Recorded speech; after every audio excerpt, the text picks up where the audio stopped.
Alors là, on m'a traîné au salon Biozen, où il y a plein de trucs très bizarres. Un salon vaguement intéressant, on parle de différentes choses, et il y avait notamment des salons, des stands avec des acupuncteurs, donc un appareil à 380 € sans pile, qui est juste une boîte en plastique avec des picots en ferraille, en métal qui vous font mal, et plus vous appuyez, plus vous avez mal, plus ça montre que vous avez un problème. Bon. Il y avait des naturopathes naturellement, il y avait des stands avec de l'eau dynamisée, et j'ai appris un truc fou.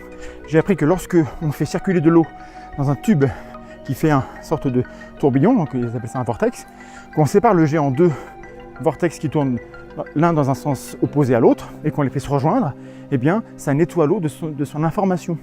C'est la mémoire de l'eau, vous voyez, on est face à comme ça. Et lorsque les deux vortex arrivent à nouveau en contact, eh bien l'eau est chargée en énergie parce que les vortex font qu'à partir du vide se créent des électrons. Je ne déconne pas, c'est comme ça qu'on m'a expliqué, donc j'ai bien expliqué à la personne que ça méritait au moins 2 prix Nobel, et j'ai pas eu de réponse sur comment ça marchait, mais on a ça. Et il y a notamment une personne qui s'appelle Annie Lobé, qui est une militante anti-Linky, anti-ondes, anti-téléphone, anti-technologie de manière générale, qui est persuadée que les ondes qui nous baignent sont extrêmement nocives pour la santé, qui a fait une conférence où elle a dit des choses qui me paraissaient douteuses, et donc je suis allé à son stand le lendemain, donc aujourd'hui, samedi, pour parler avec elle et pour échanger, pour lui montrer qu'on n'est pas des gens obtus. Et j'aimerais comme ça vous encourager, si possible, à faire comme moi et mieux que moi, c'est-à-dire à ne pas être dans une confrontation bête et méchante, mais à avoir une discussion où on écoute l'autre et on n'argumente pas trop. Donc je vous propose de regarder ce petit morceau de vidéo. En tout, ça a duré au moins 40 minutes, voire 50 minutes, je crois, cet échange. Je ferai un petit montage pour vous garder les moments intéressants. Mais en fait, vous allez voir un bel exemple de millefeuille argumentatif où, quand on pose une question simple, elle passe par plein de trucs bizarres autour et puis elle répond pas en fait. Donc c'est assez intéressant. Je vous souhaite d'apprécier les vidéos pendant que moi je souffre sur les pentes d'une montagne qui fait au moins 10 km de haut. C'est atroce, c'est irrespirable. Les Pyrénées, c'est beau. Et je suis essoufflé, mais en fait c'est des effets spéciaux, faut pas y croire, c'est tout est faux. Voilà, bah écoutez, n'hésitez pas à mettre dans les commentaires le sentiment que vous inspire cette conversation que j'ai essayé constructive avec cette personne. Voilà, renseignez-vous sur la street epistemology, renseignez-vous sur l'entretien épistémique, c'est le nom qu'on donne en français, voilà, sur la méthode, sur comment discuter avec les tenants croyants sans que ça dégénère, sans se braquer. En espérant que cela vous soit utile, je remets ma casquette parce que j'ai déjà une oreille qui a malheureusement été flétrie par cet astre qui dissémine des ondes électromagnétiques mortelles, le soleil. À bientôt.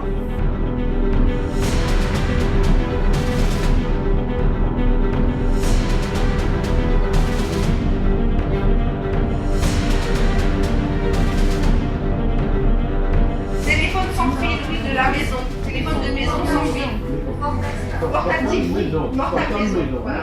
Donc, il émet dans cette gamme qui est quand même très, très courte, 10 à 1900, il émet à 250 milliwatts. On sait que c'est peu. Alors ce que j'ai fait, c'est que j'ai demandé à ce radioastronome qui s'appelle Éric Gérard, l'Observatoire de Paris, je lui ai demandé de calculer la différence entre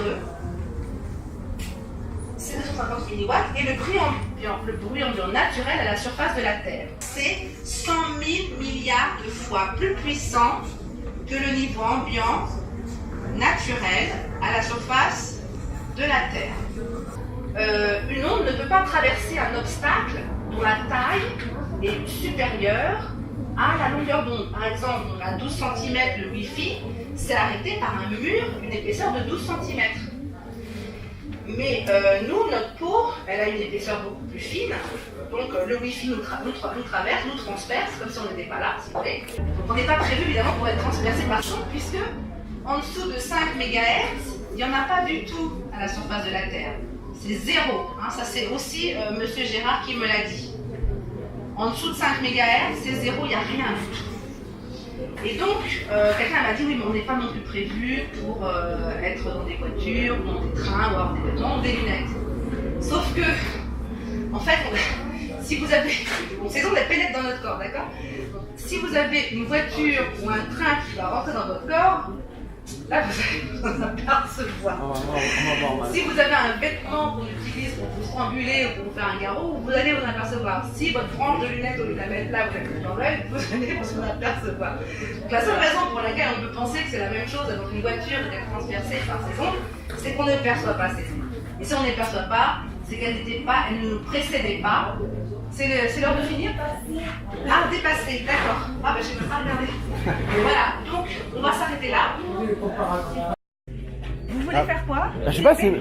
Oui, c'est possible? Ah, ben bien sûr. Ça, c'est un Ghostmètre. Un Est-ce Ghostmètre? que vous enregistrez là? Oui, j'essaye. D'accord. Vous enregistrez quoi exactement? Bah, ça filme et j'ai du son, mais le son va être pas terrible, mais voilà. Donc vous filmez ça? Oui. Ok. Donc je m'appelle Annie Lobé, je suis journaliste scientifique.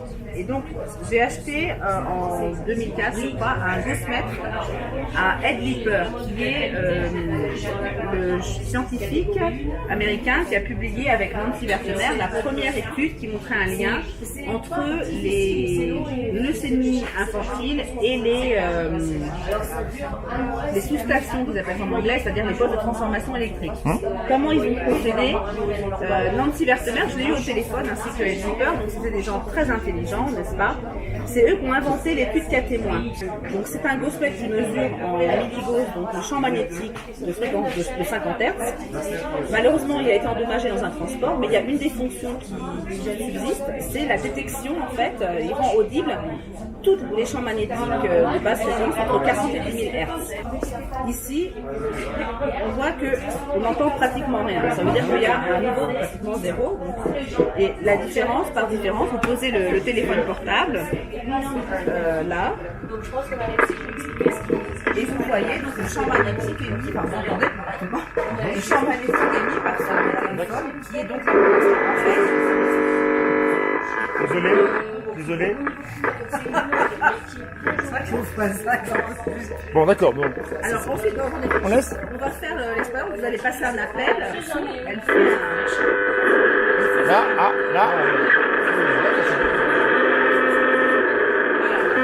Comme par hasard, ça décide aussi, c'est bien. Ah, voilà. Alors, on va l'éteindre parce que. Et maintenant, donc, alors si vous voulez passer l'appel, il faut le laisser dedans si vous voulez. C'est différent? Eh ben, non mais faut voir. Au revoir.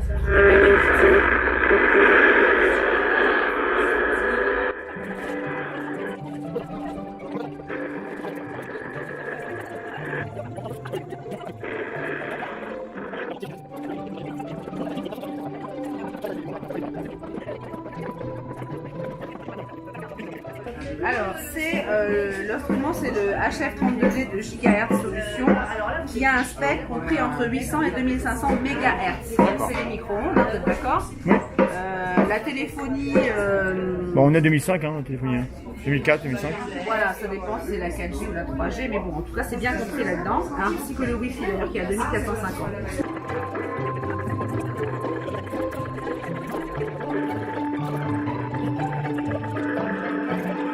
Bon, alors, maintenant qu'on a fait tout ça. Alors, on peut essayer maintenant le mode avion. Non, mais on est d'accord. Mais c'est intéressant. Allez, essayons le mode avion. Excusez-moi, c'est des mesures, on ne peut pas savoir ce que ça donne avant d'avoir mesuré. J'essaie le mode avion, ça y est, le mode avion. Et moi, je veux bien admettre que même en mode avion, ça émet. Ça me dérange pas d'émettre. En mode avion, vous voyez, en principe, les micro-ondes s'arrêtent. Voilà. Ça, c'est ce que j'ai vu. Donc, vous voyez qu'en mode avion, les micro-ondes s'arrêtent, mais pas les basses fréquences. D'accord? Et les basses fréquences peuvent être juste dues à la circulation du courant dans l'appareil. C'est pas qu'il émet, c'est que comme le courant circule, ça émet un champ. On est d'accord? On est d'accord. Vous ne filmez pas moi, ma matière système. Bah si. Ah non, non, je ne peux pas le filmer. Je C'est pas baisse. pour être mis en ligne. Je sais pas. Ah non, non, ça je vous interdis de me mettre en ligne. Vous m'avez dit, ah bon.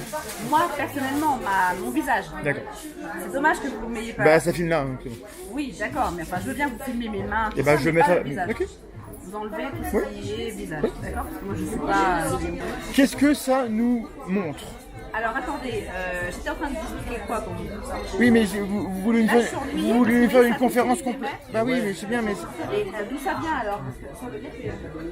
C'est peut-être le bouquin qui met des ondes. alors votre livre est dangereux. Voilà, c'est marqué ondes électromagnétiques, du coup il détecte que ça parle de ça. Moi, ce qui m'intéresse, c'est que j'aimerais aller au bout du propos parce que jusqu'à présent, j'ai rien à redire. Admettons. Non, mais attendez, il y a un truc que je comprends pas. Là. Ouais, mais moi, Pourquoi ça continue d'émettre alors qu'il est directionnel et que là, il n'y a rien? peut-être qu'il marche mal. Peut-être qu'il marche mal. Mais de toute façon, regardez tout à l'heure, ça variait, même avec le téléphone, entre 0 et 2000.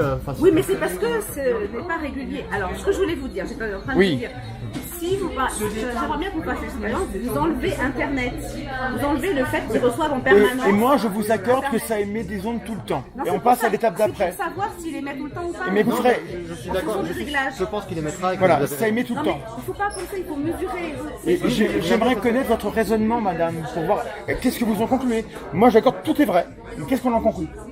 Alors, comme je disais hier dans la conférence, qu'est-ce que vous avez fait là? Ah, rien. D'accord, donc c'est vraiment... J'ai touché à rien sur mon téléphone. Ok, là je comprends pas ce qui se passe parce qu'il n'y a pas... Vous avez vu qu'au début quand je l'ai allumé, après ça s'est baissé. Oui. Là, vous Il avez... est encore sous garantie. Il est en Non, mode... il est en mode normal. Il n'y a rien de... Est-ce que vous pouvez tous les deux mettre votre portable en mode avion? Mais non, mais c'est Non, ça. je veux savoir d'où ça vient, excusez-moi. Vous ferez un test avec votre appareil plus tard, moi je veux avoir la réponse sur votre raisonnement. Hier, vous alliez parler de santé, paf, ça a coupé, ça m'intéressait, on n'a pas pu aller au bout. Je veux comprendre. Quand vous dites, par exemple, qu'il y a 100 000 milliards de fois plus d'ondes que dans la nature, je veux bien, ok, qu'est-ce qu'on en conclut? Moi, ce qui m'intéresse, c'est de comprendre le raisonnement. Parce que moi, je suis pas votre ennemi. Si c'est dangereux, ça m'intéresse, parce que je suis exposé. Hein. Alors attendez, parce que j'ai un truc que je voulais montrer hier et que j'ai pas eu le temps de montrer hier. J'ai pas d'objection sur le fait que ça émet des ondes, et peut-être trop d'ailleurs, c'est possible. Mais qu'est-ce qu'on en conclut? Alors donc, ce qui est important, c'est que, alors comme je disais hier, on n'est pas prévu pour être exposé à ces fréquences puisqu'elles n'existaient pas avant nous. Ça s'appelle un appel à la nature, ça m'intéresse pas, c'est pas un argument. Attendez, la vie s'est développée sur Terre dans des conditions très précises, par exemple au niveau de la radioactivité. C'est-à-dire que quand la Terre s'est formée il y a 4 milliards d'années, le niveau de radioactivité était très élevé et il a fallu attendre à peu près 3 milliards d'années que la radioactivité descende pour que la vie, sous la forme sur laquelle elle existe aujourd'hui, apparaisse. Les cellules eucaryotes. Non. Elles sont apparues il y a 1 milliard d'années à peu près. Ouais, oui, mais c'est pas à cause de la radioactivité. Non, ce que je dis simplement, c'est que les conditions dans lesquelles la vie s'est développée, c'est un niveau de radioactivité N. Oui, mais assez élevé d'ailleurs. N. Donc, qui avait énormément baissé depuis 3 milliards d'années. Si vous voulez. Bon. Pour les ondes, on s'est développé dans des conditions d'exposition N, qui sont donc, on a vu hier, 100 000 milliards de fois plus faibles qu'un téléphone de 250 milliwatts. Hein. Donc, c'est une condition dans laquelle la vie s'est développée. Voilà pourquoi j'explique qu'on n'est pas prévu pour être exposé. Mais votre phrase, elle a un présupposé il y a un présupposé qu'il y aurait des conditions qui sont optimales. Non, c'est des conditions qui sont compatibles avec la vie. Ça veut dire qu'elles sont optimales, elles sont compatibles avec la vie. On est exposé pendant des milliards d'années à tant de radiation, donc on peut supporter. C'est compatible. Ça veut dire qu'on est fait pour ça. Mais c'est compatible avec. On est prévu pour ça. Et je vous dis que on est adapté à ça. On est adapté à ça, admettons. Adaptation. Donc ces ondes qui nous transpercent dans les conditions que j'ai expliquées. Alors transpercer, c'est compliqué parce que non, on est traversé. On est traversé, oui. Ouais. On est traversé. Vous avez dit transpercer 20 fois hier. J'ai pas relevé, mais transpercer, ça implique qu'un ballon qu'on transperce, c'est compliqué. Un ballon que vous traversez avec de la lumière le traverse, il est pas perturbé. Donc le mot transpercer, sémantiquement, il est chargé aussi. Je suis d'accord avec vous, il est peut-être inexact puisque transpercer, ça indique peut-être une blessure. Ben voilà. D'accord. Donc, alors. Traverser, très bien. Mais transpercer quand même. Je vais vous dire pourquoi. Par exemple, quand je parlais de ça avec un médecin, elle me dit oui, effectivement, si je frotte ici pendant 1 an ou 2, je vais développer un cancer. Bon. En tout cas, il y a une chose qui est sûre, c'est que la compression... Il y aura une blessure toujours. Voilà, une blessure. Et donc, ces ondes, quand elles nous traversent, elles nous aussi provoquent des blessures dans les cellules. Pas forcément. Non, pas forcément. Alors, comment ça se passe? J'ai écrit donc, pour qu'il y ait blessure, il faut qu'il y ait interaction entre le rayonnement et les molécules qui sont touchées. Tout à fait. Alors, c'est là où on vient à l'effet sur les ions calcium. Alors, 99% du calcium que nous avons dans le corps est fixé dans les os et 1% libre dans les cellules d'entrer et de sortir sous l'effet de différents agents. Et en même temps, ces ions calcium accomplissent différentes fonctions. Il y a un chercheur qui s'appelle Berridge, qui est britannique, un spécialiste des ions calcium, qui a publié une étude dans laquelle il identifie plus de 150 processus dans lesquels sont impliqués les ions calcium et les transferts calciques. C'est super important. En termes de communication cellulaire, le calcium est hyper important. Tant mieux, vous connaissez les ions calcium, ça me rassure. Et notamment dans les cancers, la voie calcique, elle est impliquée souvent. Donc je suis d'accord. Et alors donc ce qui se passe, c'est que de même que la compression cellulaire provoque un efflux d'ions calcium, une sortie des ions calcium, de même, toutes les ondes électromagnétiques ont ce même effet de provoquer la sortie des ions calcium. Pas à ma connaissance. Alors ça a été documenté par Ross Aday, Carl Blackman, et donc il y a des études nombreuses, publiées principalement dans une revue qui s'appelle Bioélectromagnétisme. Et comment je me suis intéressée à ça, c'est parce qu'un chercheur français qui s'appelle Bernard Verret, dans une communication qu'il a faite à Jussieu en 1991, a dit la phrase suivante: l'un des effets les mieux étudiés en bioélectromagnétisme et les flux d'ions calcium provoqués justement donc, par soit des micro-ondes, soit oui, à quelle dose? Voilà, alors justement, c'est là où ça devient intéressant, c'est que les études ont été tellement multiples et bien faites qu'on a pu déterminer que ce n'était pas seulement une question de dose, mais surtout ce qu'ils ont appelé en anglais window effect, c'est-à-dire un effet fenêtre. De même que là, si vous avez une fenêtre, vous voyez ce qui se passe de l'autre côté, mais après s'il y a un mur, vous ne voyez plus rien. Donc à certaines fréquences, vous allez avoir un effet, et à d'autres fréquences, vous n'allez plus avoir aucun effet sur les Tous ceux qui ions étudient calcium. les ondes savent qu'on doit travailler sur des fenêtres spécifiques parce qu'en effet, selon la fréquence, il y aura ou pas interaction. Parce que la taille des molécules, la taille des ondes est corrélée, et si la taille n'est pas bonne, il n'y a pas d'effet. Le modèle qu'ils ont utilisé, c'est Awake Cat Cerebral Cortex et Rat Cerebral, non, embryo, Embryos. Donc ça veut dire donc, le cortex cérébral de chat éveillé et d'embryon de poulet. Brain tissue in vitro, ça il en a fait beaucoup, mais il m'a dit qu'il avait utilisé 60 000 œufs pour ses études. D'accord. Mais il y a aussi eu des études sur le vivant. Alors, Ross Aday m'a expliqué, quand je lui ai téléphoné, qu'en fait l'origine de ces études, c'est que c'est de la recherche aérospatiale. Comme ils devaient envoyer des organismes vivants dans l'espace, ils ont voulu voir quel effet avait la fréquence de 400 Hz qu'ils savaient qu'il allait avoir dans les instruments de bord. Et alors je ne sais pas pourquoi ils sont arrivés aux ions calcium, parce que je me souviens plus ce qu'il m'a dit, ou peut-être que j'avais pas assez de connaissances pour comprendre, mais si vous voulez, un des effets, par exemple, des ions calcium, c'est de participer à la production d'acétylcholine, le neurotransmetteur de la mémorisation, de l'attention, de l'intelligence, entre guillemets, et du mouvement. Il y a une des études qui était faite, par exemple, sur les portables, qui montrait, en exposition de courte durée, une augmentation de la vitesse de réaction sous exposition. Donc, on peut supposer qu'il y a eu plus d'acétylcholine qui a été sécrétée, parce que réaction plus rapide. Je ne sais pas si c'est ça. On ne peut pas le dire, mais on peut supposer. C'est une hypothèse que je fais. Enfin, je ne sais pas comment ils sont arrivés aux ions calcium. J'ai vu une étude qui montrait, par exemple, sur un seul ion calcium, l'effet d'un seul ion calcium suffit pour faire battre le cœur d'une grenouille. Donc les ions calcium, c'est très très sensible. Hein. Ça a un impact important, mais est-ce que c'est sensible à des fréquences de faible intensité? C'est pas sûr. Tout à fait. Alors, ce qui se passe, c'est que les études, en fait, sont claires. Si vous exposez à des ondes de forte intensité, une durée brève suffit pour provoquer un échauffement. Oui. D'ailleurs, j'ai vu les premières études complètement horribles qui ont été faites. On a mis des chiens vivants dans des fours à micro-ondes jusqu'à ce que mort s'en suive pour étudier. Et on a vu qu'il y avait des créations de points chauds avec des endroits qui étaient complètement carbonisés, d'autres qui étaient intacts. Je suppose qu'ils étaient anesthésiés, j'espère. Je ne sais pas. C'est déjà grave, mais bon, bref. C'était avant les années 70, il n'y avait pas. Donc, ça, c'est la première chose. Après, il y a d'autres études qui ont été faites qui ont montré des effets athermiques, qu'on a appelés spécifiques.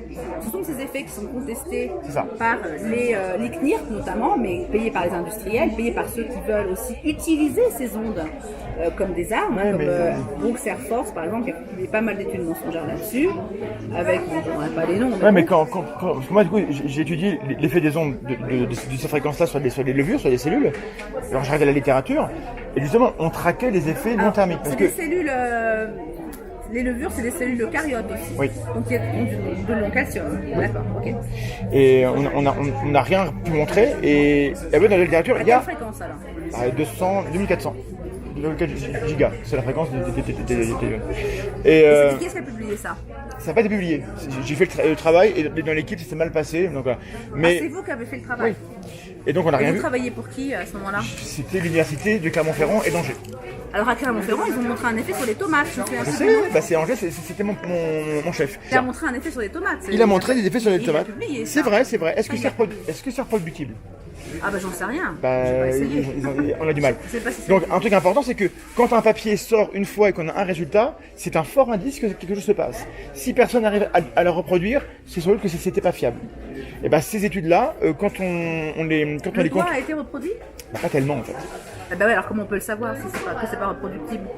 Alors, c'était essayé, on n'a pas reproduit les mêmes résultats.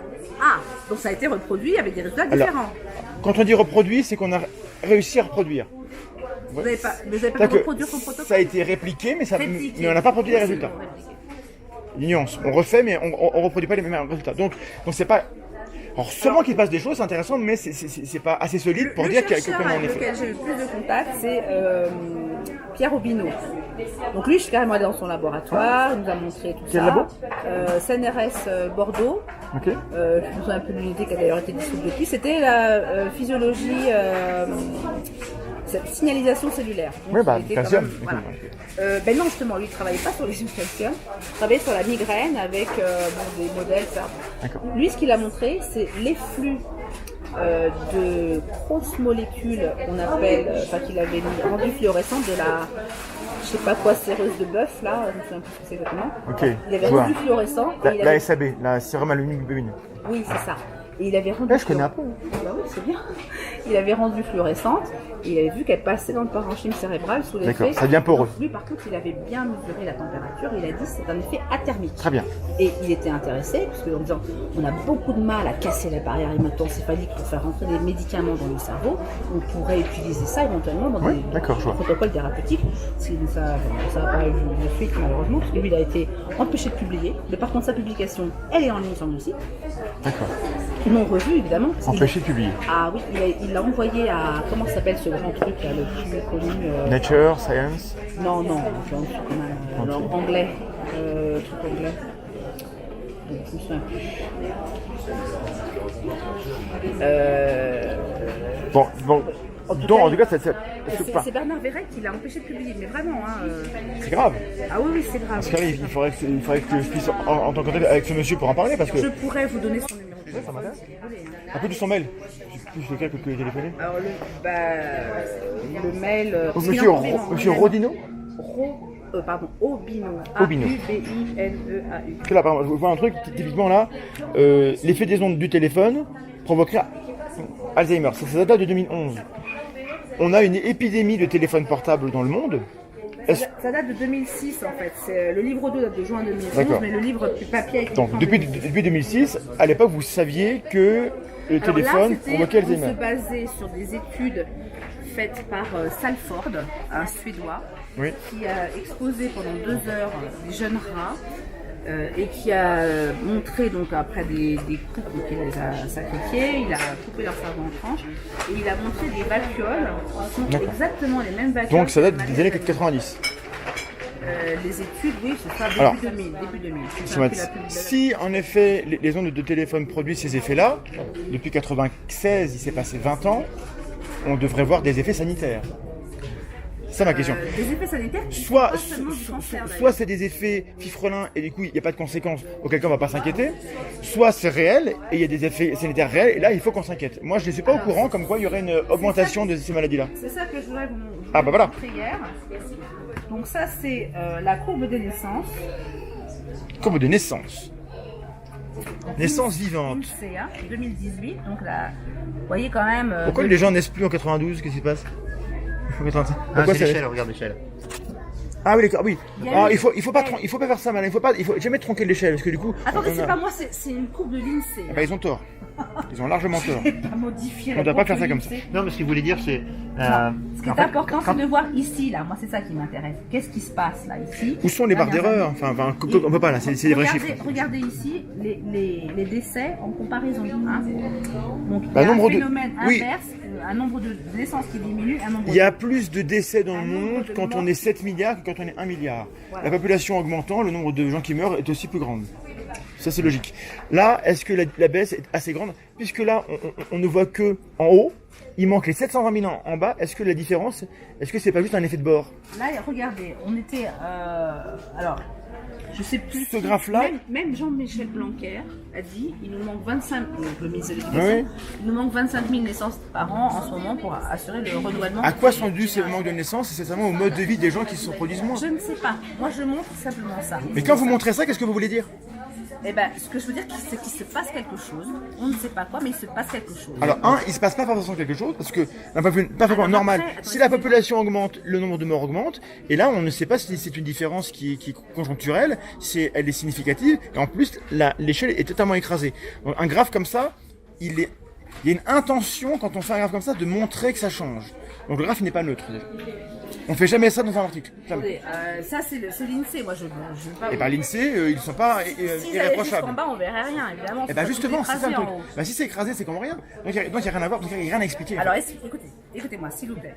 L'INSEE donne l'explication pour les décès, les naissances, j'ai pas regardé, mais pour les décès, l'INSEE donne l'explication que c'est l'arrivée des baby boomers dans la à fait. tranche d'âge, enfin, ce sera la mentalité des papy boomers. Baby boomers devenus papy boomers. Sauf que Pierre Popinot, justement, il est un baby boomer, il est né en 46 et il a aujourd'hui 73 ans. Il est encore en vie, donc ça réfute tout. Attendez. Non, il m'a dit je suis encore en vie quand je l'ai appelé dernièrement. Ah oui, c'est la preuve. Il était tout content d'être Mon encore en père, vie. il est encore plus vieux, il est né en 1943, il est encore en vie aussi. Voilà. Alors, ce qui se passe, c'est que l'espérance de vie des hommes actuellement est de 79 ans. Donc les baby boomers, ça dure à peu près 10 ans, le baby boom. Donc on a des gens qui ont entre 63 et 73 ans, grosso modo. Donc si c'était cette génération-là, qui est effectivement plus nombreuse, qui décédait, ça voudrait dire en tout cas que les baby boomers ont une espérance de vie moindre que la génération qui les a juste précédés. Puisque cette génération qui les a précédés, elle va jusqu'à 79 ans, en moyenne. Les gens qui sont morts là, c'est des gens qui ont connu la guerre. Ils sont morts avant. Ceux qui meurent là, c'est des gens qui sont nés après la guerre, qui sont morts jeunes. Donc ils sont plus nombreux, arrivés plus vieux, et ils meurent plus à l'âge où ils sont censés mourir. Oui, mais l'âge où ils sont censés mourir est supérieur à l'âge où ils meurent, du coup. Si c'est eux qui expliquent ce pic. Parce qu'ils sont censés mourir à partir de 79 Oui, mais ils ans. sont plus nombreux. Mais ils sont Donc censés ils mourir meurent à plus. 79 ans. Oui, mais ils sont plus nombreux. C'est une moyenne en plus. Bon, écoutez, moi, ce qu'il faudrait là-dessus... Moi, ce graphe-là, effectivement si vous vous basez là-dessus, vous comprenez pas les chiffres en fait. Moi, je suis en train de dire qu'il se passe quelque chose. Et moi, je vous dis Après- que le graphe ne montre pas qu'il passe quelque chose. Ah bah si. Il pourrait se passer rien et Regardez, par qu'on ait exemple, ça. là, on voit la canicule de 2003. Ça, c'est la canicule de 2003. D'accord. Et Donc, du coup, il y a plus de gens qui sont morts cette année-là et moins l'année d'avant, l'année d'après, pardon, parce qu'ils étaient déjà morts. puisqu'ils étaient déjà morts. Vous Oui. voyez, donc ça, c'est l'effet canicule de 2003. Très bien. Donc là, il y a une explication. On Mais a augmenté entre la ça population. et ça, qu'est-ce qui pourrait expliquer, à part la démographie, qui à mon avis explique tout, qu'est-ce qui pourrait être en cause dans ce différentiel depuis 15 ans? Moi, je ne sais pas. Simplement, ce que je dis, c'est qu'il faudrait vraiment investiguer là-dessus. Non, c'est Et pas fait avoir selon vous. notamment l'âge des personnes décédées. On l'a. Pour voir. Les données existent. Alors, si vous le trouvez, vous me le donnez. Bah, l'INSEE calcule l'espérance de vie en connaissant l'âge des gens qui sont morts. Hein. Moi, ça m'intéresserait d'avoir pour chaque point là la répartition effectivement des âges, parce qu'en fait, ce qui se passe parallèlement, et ça, je l'ai vu dans des documents du Haut Conseil de la santé publique, un truc qui a disparu depuis, mais à l'époque, quand j'avais regardé ça, j'avais regardé ça dans les années 2000, justement, entre 2003, 2004, 2005. Il y avait en France une surmortalité, ça s'appelle ça la surmortalité prématurée, c'est-à-dire qu'on mourrait plus en France avant 65 ans que dans tous les autres pays européens. Alors je ne sais plus si c'était l'Europe des combien, mais bon, à l'exception du Portugal. C'était à cette époque-là les chiffres étaient donnés.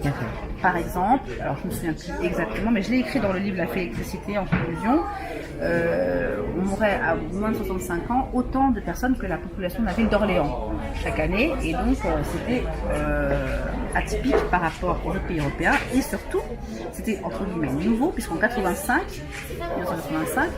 la situation était inverse, c'est-à-dire qu'il y avait... Et ça, vous l'attribueriez par exemple aux ondes électromagnétiques? Alors, il y a... Bon, ce qui se passe actuellement, en tout cas, c'est que les gens ils dorment beaucoup moins qu'avant, moins longtemps qu'avant. D'accord.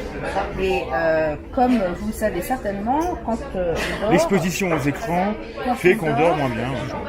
Quand on dort, le sommeil est induit naturellement par la mélatonine, qui elle est par contre détruite par les écrans. Je filme juste la...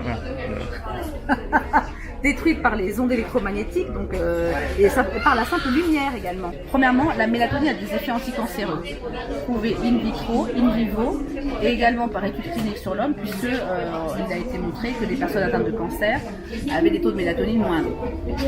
Là, c'est corrélation, ok, d'accord. Bon. Alors, in vitro, c'est une étude très intéressante de Blask, je ne me souviens plus son prénom, je crois que c'est Edouard. Il a mis donc c'est dommage parce que là je l'ai pas le livre où j'ai vu ces études. C'est un livre, si on se revoit, vous partez pas tout de suite. Faire demain, donc là, Demain je fais un tour, mais je... Et demain vous ne venez pas ici parce que je pourrais l'apporter le bouquin. Non, je prends le matin. Parce que lui, par exemple, ce qu'il a fait, c'est qu'il a mis des cellules de cancer du sein de femmes MCF7 dans un sérum physiologique, donc c'est de l'eau et du sel, et en faisant varier le taux de mélatonine. Donc, il a mis premièrement un taux de mélatonine, un taux physiologique de mélatonine. Au bout de 4 jours, il voit les cellules cancéreuses qui régressent. D'accord. Après, il rince.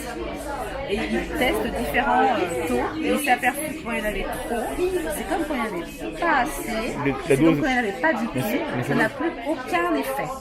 Donc la mélatonine a un effet à dose physiologique. Et ces doses physiologiques, on les obtient comment?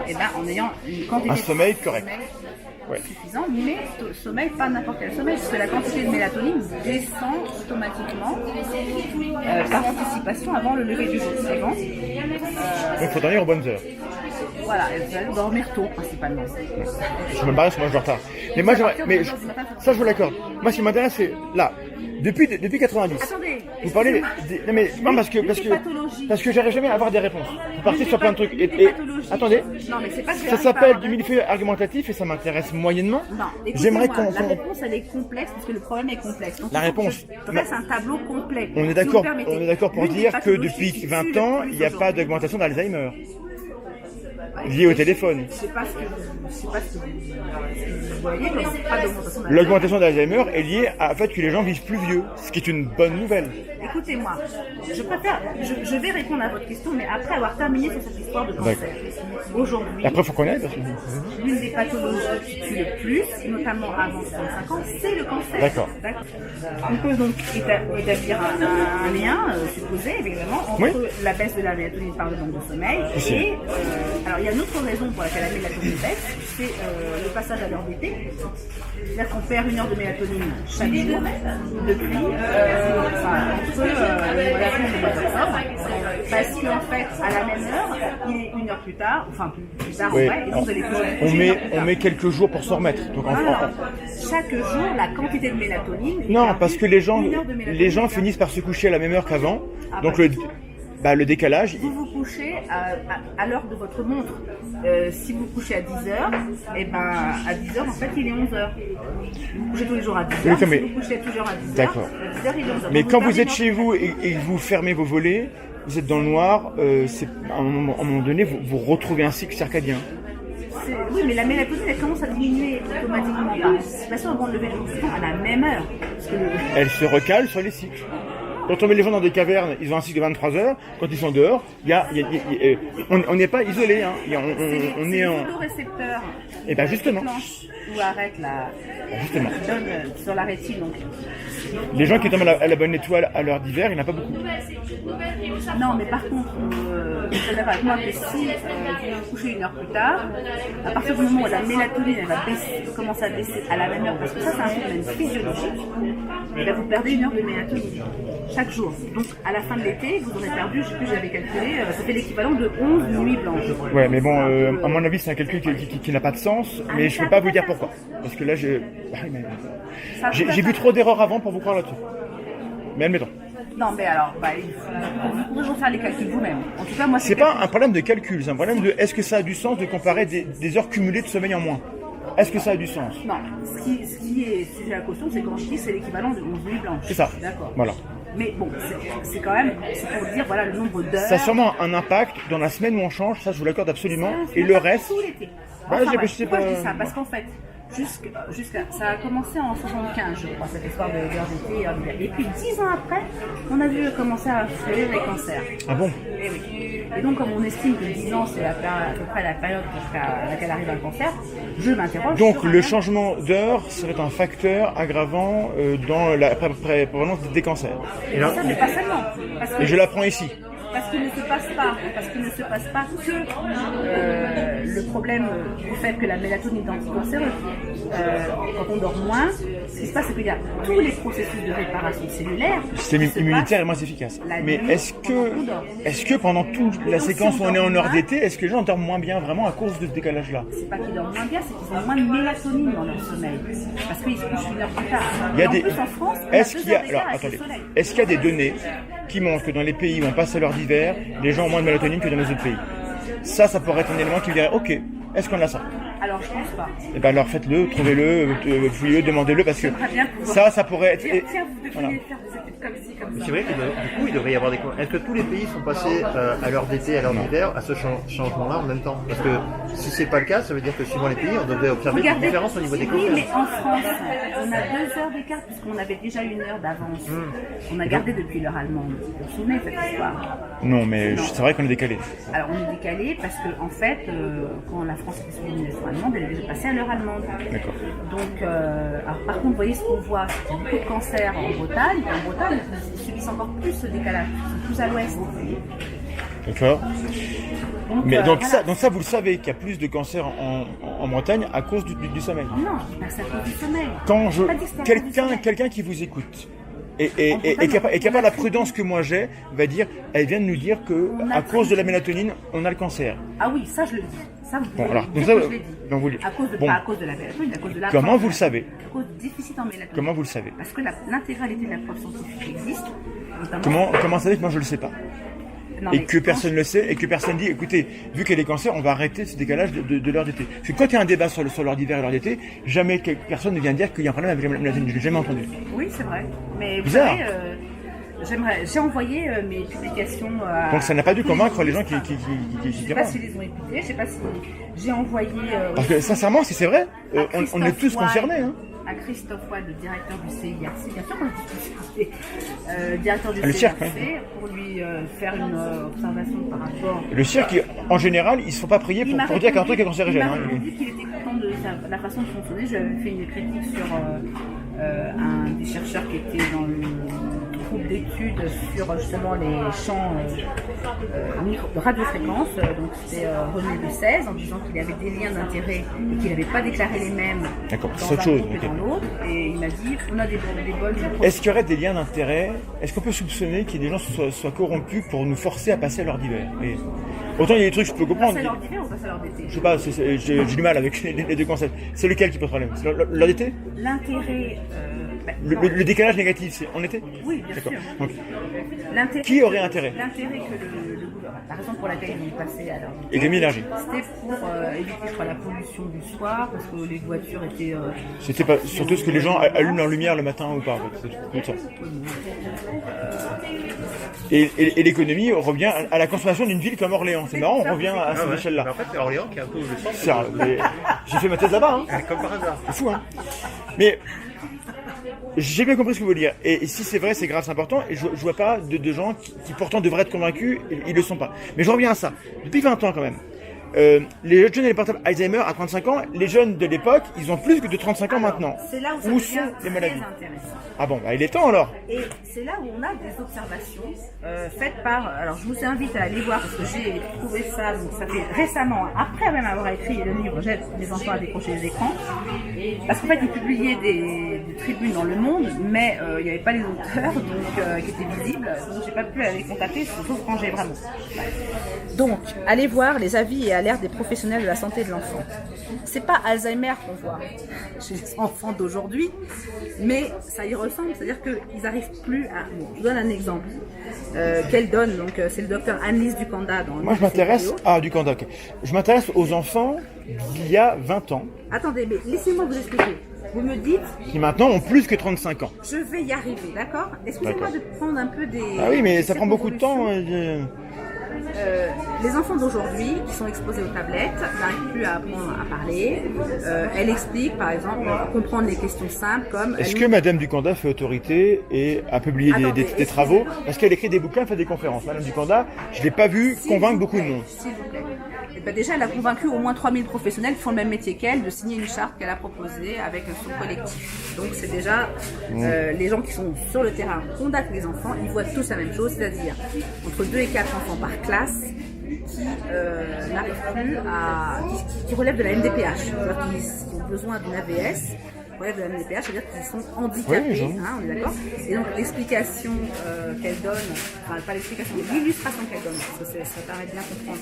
C'est un enfant de 4 ans à qui elle demande, elle montre un dessin de petit garçon avec les pieds nus, avec une paire de chaussures à côté. Elle demande à l'enfant de lui dire à qui sont les chaussures.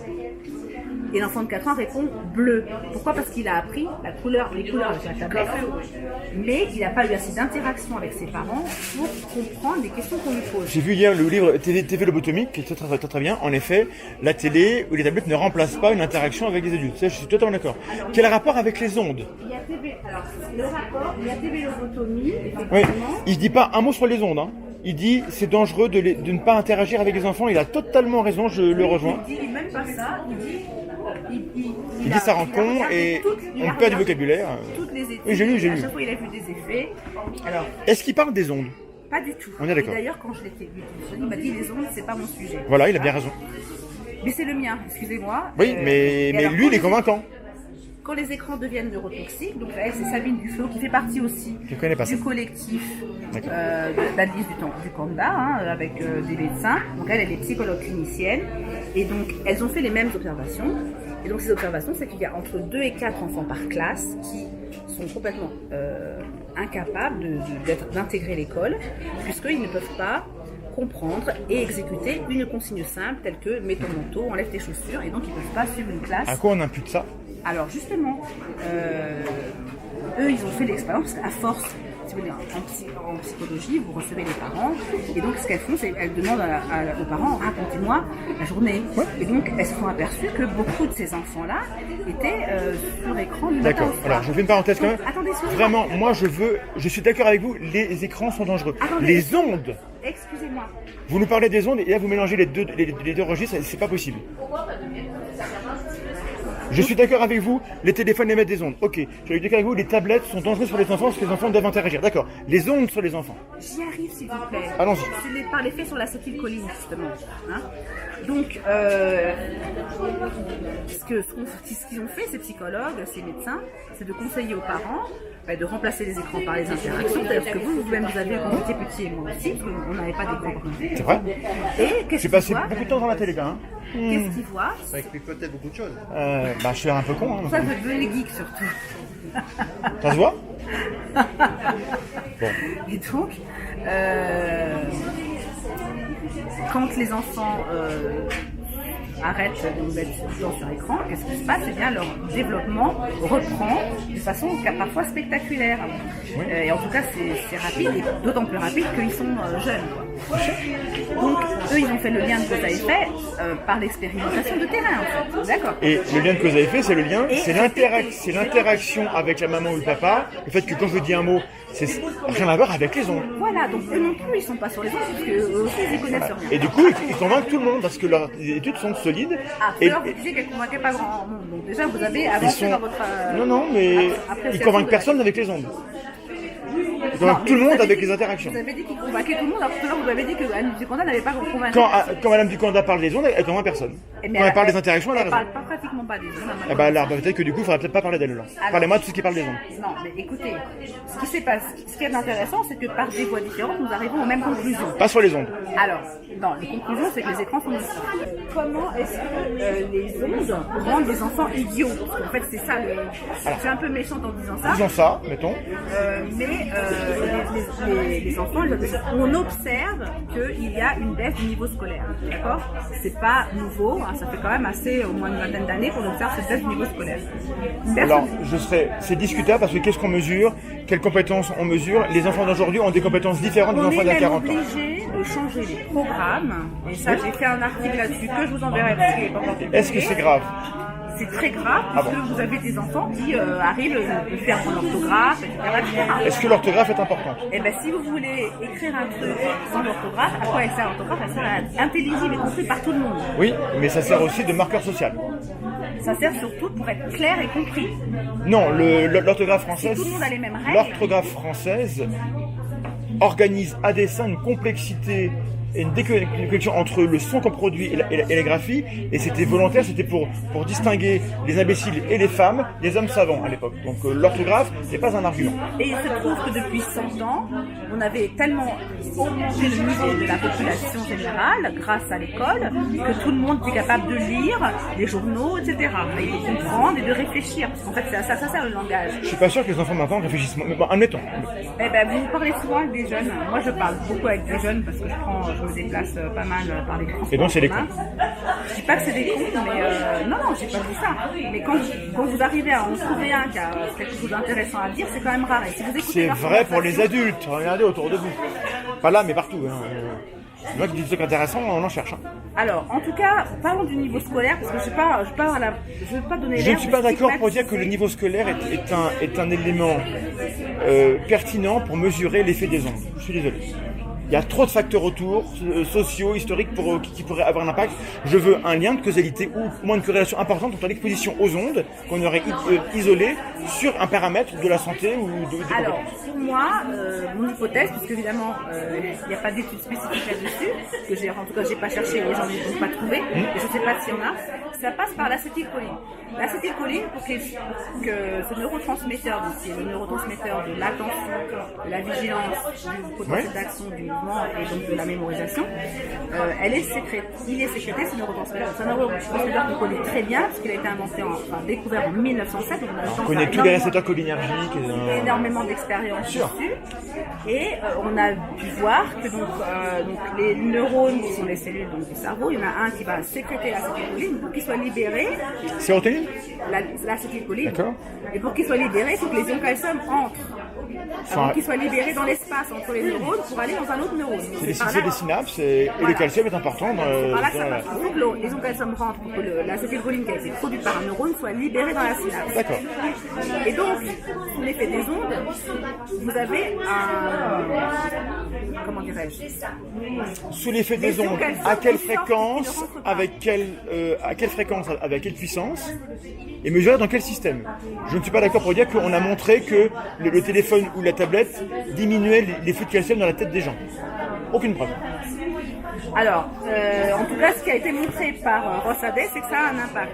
Qui en fait est toujours le même, c'est la sortie des ions calcium. La chaleur, qui est les infrarouges, provoque aussi la sortie des ions calcium, etc. Enfin, donc, toutes les ondes ont le même effet. Donc on ne peut pas dire que d'être exposé aux ondes n'aura pas cet effet, puisque toutes les ondes ont le même effet. Je ne suis pas d'accord. Et dans l'état naturel Parce de la qu'il planète, y a des longueurs d'onde. Dans l'état naturel de la planète, quand les rayons gamma tapent une cellule, ça n'a pas le même effet que quand c'est la lumière rouge.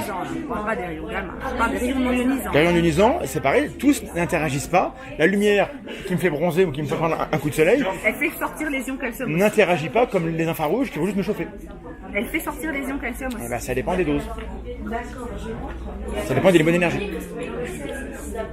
À ma connaissance, il n'y a pas d'onde qui fait rentrer les ions calcium. Il n'y a pas de fréquence qui fait rentrer les ions D'accord, calcium. mais des fois, elles font rien. D'accord, ok. Enfin, vu qu'on est dans un bain où il y a tellement de fréquences différentes, Amorti par l'air beaucoup quand même. c'est pas amorti par l'air dans la mesure où c'est des ondes pulsées. Donc un téléphone portable, comme j'ai dit hier, peut communiquer avec une antenne qui est éloignée de 20 km s'il n'y a pas d'obstacle, c'est-à-dire qui serait supérieure à la longueur de l'onde qui bloquerait cette onde.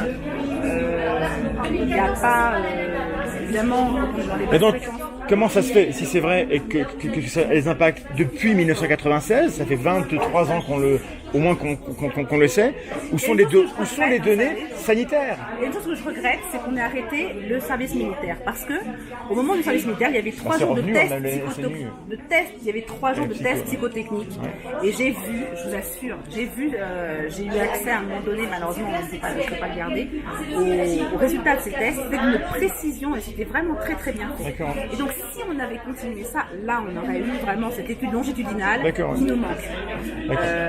Donc en fait, vous vous basez sur des données que vous n'avez pas. Je me base sur les observations que font les professeurs. Quand un professeur vous dit les élèves sont devenus inintéressants, il y en a un ou deux par classe qui est intéressant. Alors, il y a quelqu'un qui disait les jeunes d'aujourd'hui n'ont plus aucun respect, savent plus apprendre, ils sont trop des nuls. Socrate, 2500 ans. Avant aujourd'hui. De tout temps, en fait, les gens. Non, moi je vous parle d'un professeur qui est déçu par les élèves. Oui. Socrate aussi, il était déçu par les élèves. Socrate, c'était quand même quelqu'un de bien. Il était peut-être aussi dans une phase descendante de sa civilisation. Imaginez alors le QI qu'il devait avoir à l'époque. L'explication la plus probable, c'est que les profs, en vieillissant, leur caractère change et leur relation aux élèves change. Les élèves ont des codes différents des siens, et du coup ils se sentent vieux et du coup il est moins content. C'est beaucoup plus probable que ce soit ça qui explique pourquoi les gens ont des jugements.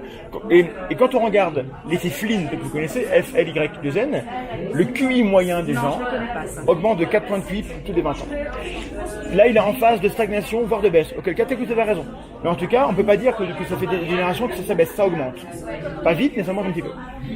Donc la lecture etc. Ça se passe mieux maintenant qu'avant. En gros.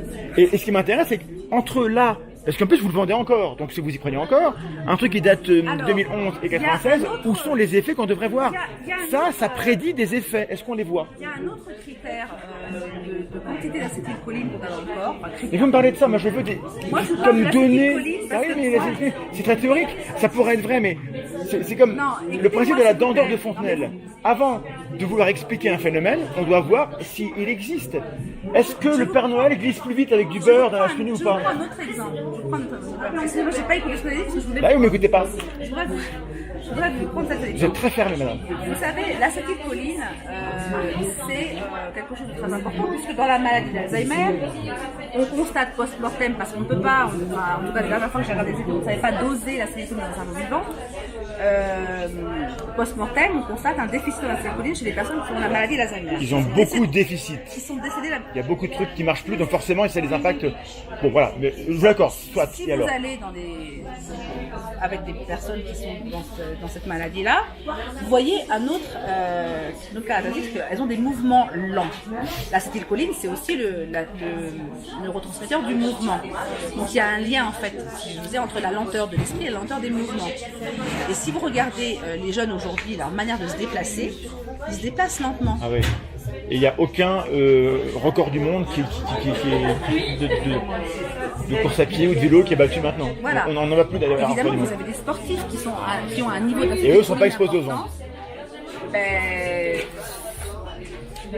En général, je vous prends un exemple. Je connais une jeune fille qui effectivement est moins exposée que les autres et qui réussit. D'accord. Donc vous donnez une anecdote. D'accord, que je peux en trouver 1000 autres. Je peux vous donner une autre anecdote. Mais j'en ai pas. Mon neveu, quand il était en 5e, il y avait 4 classes de 5e dans ce collège et tous les premiers de la classe, ils n'avaient pas de portable. C'est une anecdote. D'accord. Voilà. Alors, intéressant. Pas de portable. De quel milieu sont-ils? C'est le même milieu ici. Non, c'est pas vrai. Il y a toujours des différences. Qu'est-ce que leurs parents leur font faire à la maison? Est-ce qu'ils ont une activité sportive hors de l'école? En général, c'est corrélé. Les parents qui suppriment les téléphones pour X raisons, souvent, ils font d'autres choses à côté. Et c'est ce qui est à côté qui explique. Ça s'appelle le contexte. C'est là qu'il faut que vous voyez la vidéo d'Annie Kanda parce qu'elle explique qu'elle voit maintenant des enfants qui n'arrivent plus à apprendre dans tous les milieux. Oui. Donc, Madame Kanda ne publie pas de revue où on démontre ce qu'elle observe et on montrerait à quoi ça pourrait être dû. Mais d'abord, il faudrait montrer qu'on a une différence. Dans votre combat contre les tablettes, ce sera un combat qui serait, moi je pourrais même le partager, si vous vous arrêtiez à des choses qui sont clairement établies. À savoir que les tablettes, si les tablettes remplacent une interaction, alors elles sont dangereuses. Et là, je suis d'accord avec vous. Mais si vous dites qu'elles sont dangereuses à cause potentiellement de l'acétylcholine qui serait impactée par les ondes, là je ne vous suis pas parce que peut-être c'est faux, et si c'est vrai, ça doit se prouver.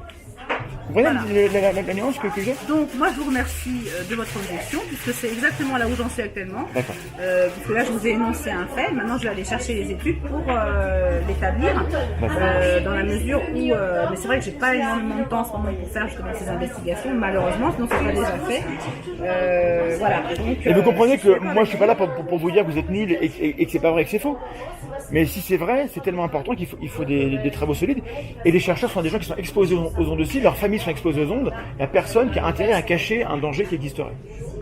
Il y en a quelques-uns, mais en gros, il y a trop de chercheurs pour que ça puisse être caché en fait. Mais vous savez, sur les ondes, beaucoup de gens en fait disent oui, je sais. Mais combien ont vu les émissions réelles? Qu'est-ce que ça montre? Ça montre qu'il se passe quelque chose qu'on ne voit pas. C'est vrai, à partir de ce moment-là, on peut imaginer, on est exposé nuit et jour, et oui. Le phénomène, on a parlé de la sortie des ions calcium, mais il faut, dans l'état naturel de la planète, toute sortie d'ions calcium est suivie par une entrée d'ions calcium. Laissez-moi parler, s'il vous plaît. Là, je vois que vous avez déjà... Parce que vous revenez toujours à ça, et ça n'est pas prouvé. Je n'ai pas fini. Ils ont tout à fait prouvé. Ça n'est pas prouvé dans l'organisme, parce que la plupart des ondes sont la preuve. Quand le soleil me fait bronzer, il ne fait pas bronzer ma langue, hein. Il traverse pas, il s'arrête sur l'épiderme. Parce que la longueur d'onde est telle, et ben c'est pareil pour les autres. La peau l'arrête. Bah oui. Alors que les autres ondes, la peau ne l'arrête pas, ne les arrête pas, et elle donc nous transperce, nous traverse. Donc, dans et si elle nous traverse, plaît, c'est parce qu'elles n'interagissent pas, donc il n'y a pas d'effet. Laissez-moi vous dire que dans l'état actuel de la planète, nous avons une alternance jour-nuit, une alternance chaud-froid, parce que même la température corporelle descend légèrement la nuit. Normalement, de nuit, les ions calcium rentrent dans le cellules, puisqu'on est dans l'absence d'ondes électromagnétiques. Alors moi, je veux la publication qui me montre que les ions calcium rentrent la nuit. Parce qu'à ma connaissance, ça n'a aucun sens. Parce que les cycles de rentrée dans les neurones, on a besoin que ça rentre à donc on a des transporteurs actifs toutes les secondes. Il faut rentrer le calcium pour que les neurones puissent réémettre des neurotransmetteurs. Mais ça n'a pas de sens. Non. Ce qui fait rentrer les ions calcium dans la journée, c'est l'absorption de sodium et de glucose. C'est l'alimentation. La nicotine aussi provoque l'entrée des ions calcium. L'éthanol de l'alcool bloque. J'espère que vous allez repartir avec ça. Je ne vous le donne pas, malheureusement. Si vous ne le donnez pas, je ne vous l'achète pas. D'accord, c'est comme vous voulez. Mais bon, il faut bien que je vive, je suis comme vous. Hein. Donc,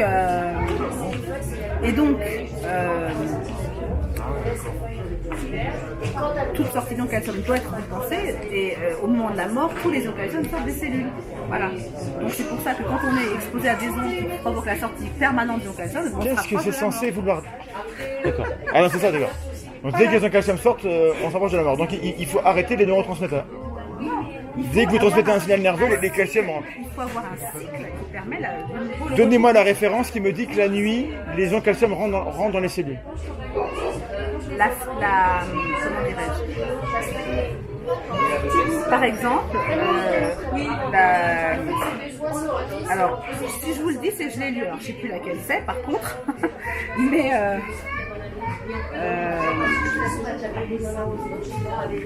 honnêtement, là, je pourrais pas vous le dire comme ça. Je crois qu'il y a plus de 300 références. Une suffira, hein. Ben oui, non mais attendez. Je sais plus, hein. Je sais plus laquelle c'est. Vous êtes un peu dur avec moi. Je suis désolé. Il y a plein de trucs que vous dites que peut-être c'est faux et je me rends pas compte.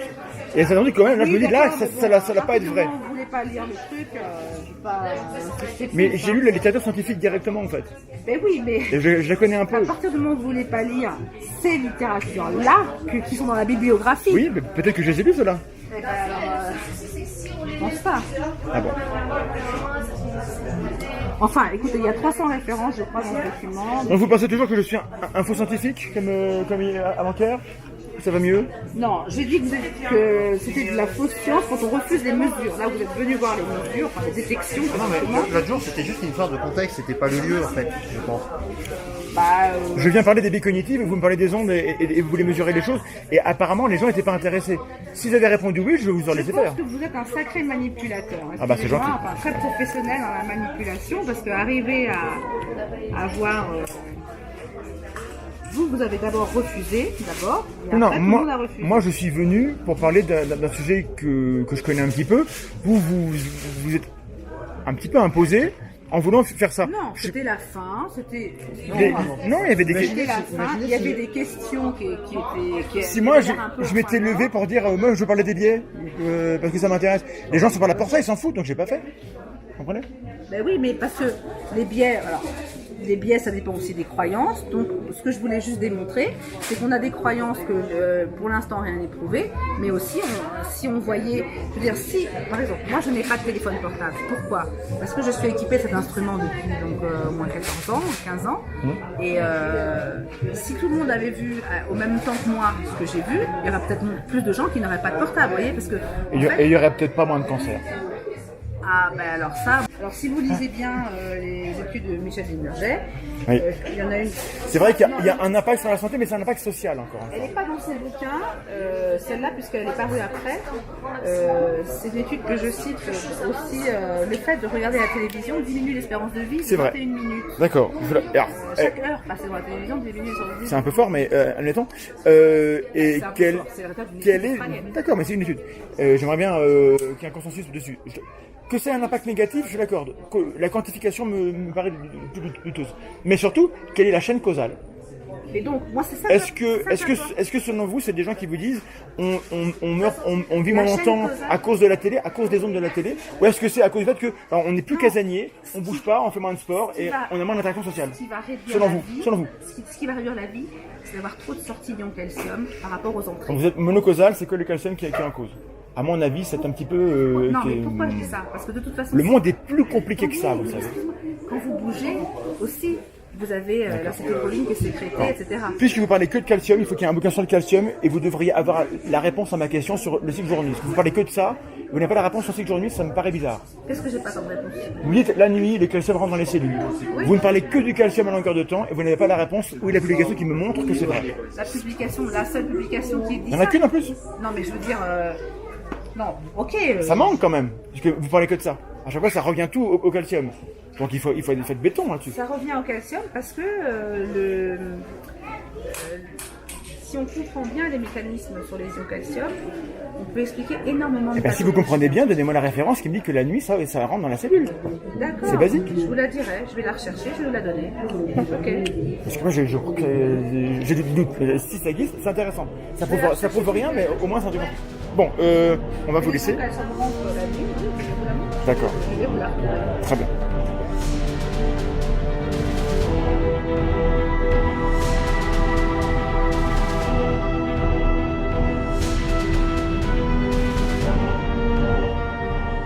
Alors voilà, je propose un petit débrief de ce qu'on vient de voir ensemble. Cette conversation que vous avez vue a eu lieu dans un contexte particulier, et c'est le contexte qui conditionne ce qu'on peut attendre et espérer d'une conversation. Donc là, qu'est-ce qui se passe? C'était un lieu public, bruyant, pas forcément extrêmement calme. On a été interrompu plusieurs fois. Mon interlocutrice tenait absolument à faire de longues démonstrations techniques sur ce que les ondes font, ce qu'on entend, etc. Bon, il y avait la caméra à gérer. Personnellement, je n'avais pas prévu de venir discuter de ce sujet-là en me rendant à Font-Romeu, donc j'ai eu aucune préparation et j'ignorais le contenu de la posture de la personne avec qui je discutais. Donc il y a beaucoup de facteurs comme ça qui expliquent que les conditions étaient loin d'être optimales pour que la conversation se passe dans les meilleures conditions. Et à cause de cela en partie, j'estime que ma prestation est assez moyenne. D'ailleurs ma diction était particulièrement atroce, et je m'en excuse. Hein. Alors, écoutez, passons en revue mes différentes erreurs. Alors j'utilise un ton dans cette conversation qui peut sembler un peu agressif, qui peut sembler. Je le regrette parce qu'en fait je ne m'étais pas rendu compte de ça. J'en prends conscience en réécoutant mes phrases en faisant le montage de cette vidéo. Et en fait, dans la vraie vie, j'ai un visage, je souris, en général, je suis de bonne composition. J'ai pu, pendant ce salon, échanger de manière très courtoise avec différentes personnes, ça s'est très bien passé. Mais là, je crois que ça passe peut-être mal à l'image, parce que je ne suis pas à l'image. On ne voit pas qu'en fait je désamorce, on ne voit pas non plus que la personne avec qui je parle rit et sourit. Et donc, le mode caméra cachée et le mode comme ça, questionnement, peut passer par quelque chose d'assez agressif. Et ce qui m'intéresse, c'est comment la vidéo est reçue. Et la vidéo peut être reçue de manière assez négative à cause de cela. Peut-être que des gens qui vont regarder la vidéo vont être rebutés parce qu'ils ont l'impression que je suis un inquisiteur. Et je crois que le sceptique, dans un tel exercice, ne doit pas passer pour un inquisiteur. On doit passer par la personne qui peut être convaincue, mais pas n'importe comment, et qui est prudente et qui est ouverte. Bon, voilà. Donc peut-être qu'à cet égard-là, cet exercice-là n'a pas été une grande réussite. Autre défaut, je coupe trop souvent la parole. Alors, ceux qui me connaissent savent que c'est mon grand défaut, je travaille sur moi, je fais des efforts. Je pense que couper la parole est nécessaire, parfois, pour demander une précision, pour indiquer un désaccord sur quelque chose sur lequel on veut revenir plus tard, pour dire non, simplement. Mais couper la parole constamment pendant une démonstration, ça coupe l'élan de la personne et ça donne l'impression qu'on n'écoute pas. Même pire que ça, couper la parole peut nous rendre réellement coupables de ne pas écouter pour de vrai. Et ça, c'est à proscrire. Si vous n'êtes pas dans une écoute active, au moins au début, alors vous ne pouvez pas échanger avec la personne. Donc, je crois avoir échangé de manière constructive, mais peut-être que j'ai coupé la parole trop souvent, ce qui fait que ça contribue à rendre le ton agressif. Donc, ça rejoint un petit peu le défaut qu'on avait tout à l'heure. En revanche, couper la parole quand en face la démonstration s'éternise, que ça traîne, que ça lambine et qu'on ne voit pas où ça veut en venir, je pense que c'est légitime. On a le droit de dire, écoutez, bon, ça suffit, j'ai compris, passez à la suite, s'il vous plaît, qu'on comprenne ce que vous voulez nous dire. Ce que j'ai fait ici, est-ce que je l'ai bien fait? Je me pose la question. Voilà pour les deux gros défauts, je crois, que j'ai eu pendant cette discussion. Bon, alors je n'ai pas été que nul et atroce durant cet échange, je crois, et je pense avoir réussi quelques petites choses qu'il faut viser.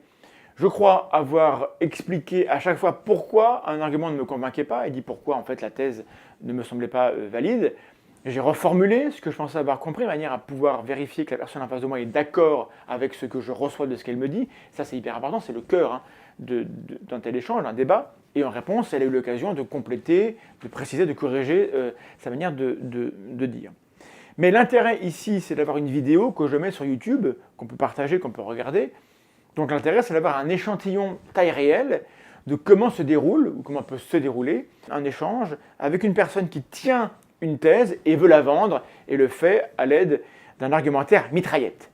Vous avez pu constater qu'on n'a pas le temps de s'arrêter sur les arguments. Elle vient avec un argument A, je lui explique que l'argument A ne me convainc pas pour telle et telle raison, paf, on passe à l'argument B directement. Et on le fait ça 5-6 fois, donc au cours de l'heure qu'a duré l'échange, on a passé en revue beaucoup plus d'arguments qu'on ne pouvait en discuter sérieusement pendant ce laps de temps.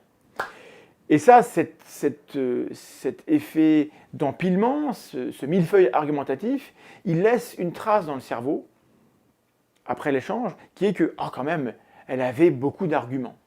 Et si vous ne faites pas attention à mesurer la qualité des arguments, vous retenez que la quantité, et parfois le cerveau s'en contente, et donc on se dit « Oh, il n'y a pas de fumée sans feu ». Et cette idée de « il n'y a pas de fumée sans feu », elle est à l'avantage des idées fausses, défendues mal, avec plein d'arguments pourris. On peut imaginer des millions d'arguments pour défendre une idée stupide. Ça ne rend pas l'idée intelligente ou vraie. Et donc c'est le piège du millefeuille argumentatif.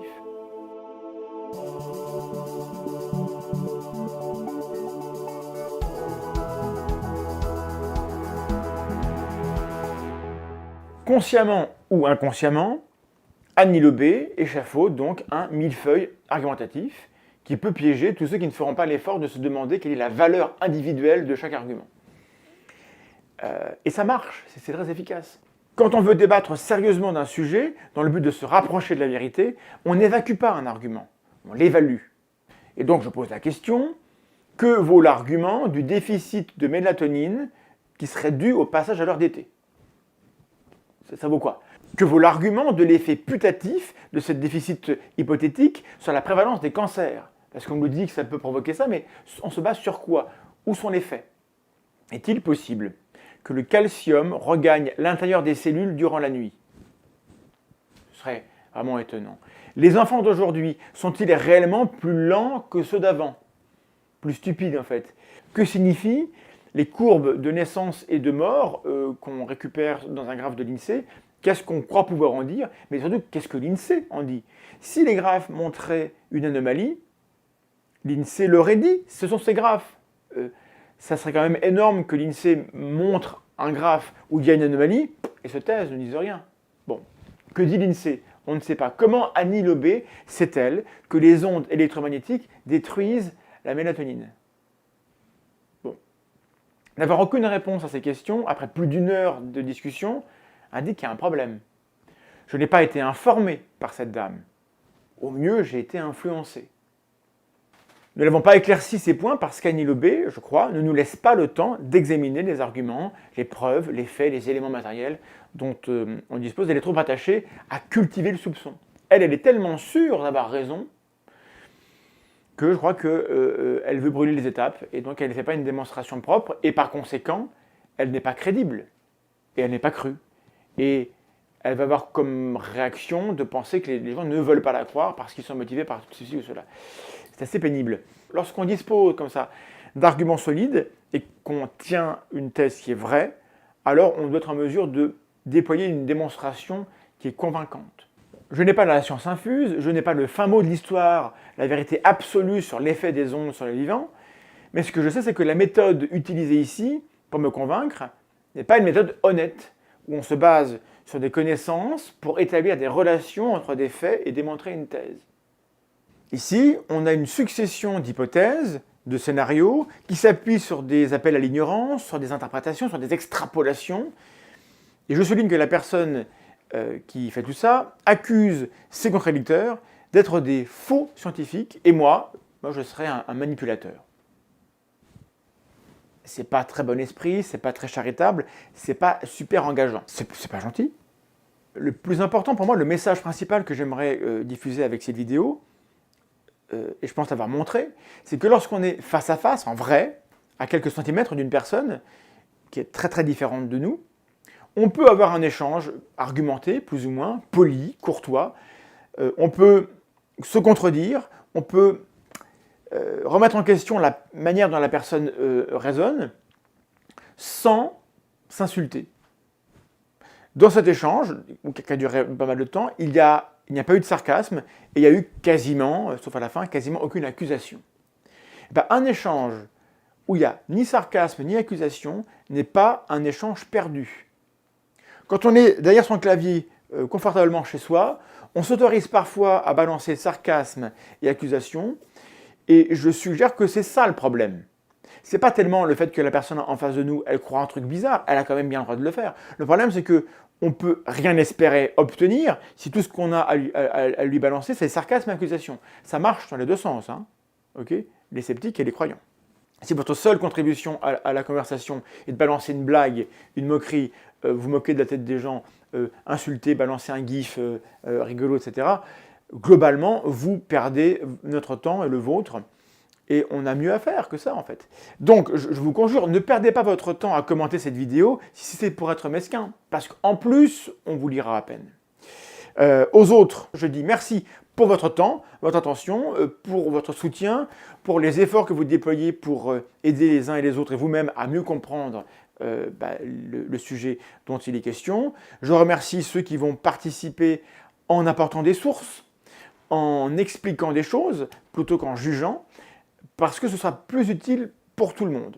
Bah voilà, j'ai terminé. Alors en commentaire, dites-moi si vous appréciez ce type de format avec des conversations difficiles, si vous avez envie qu'on recommence et si vous avez des suggestions de personnes ou de lieux où on pourrait aller faire ce type d'entretien.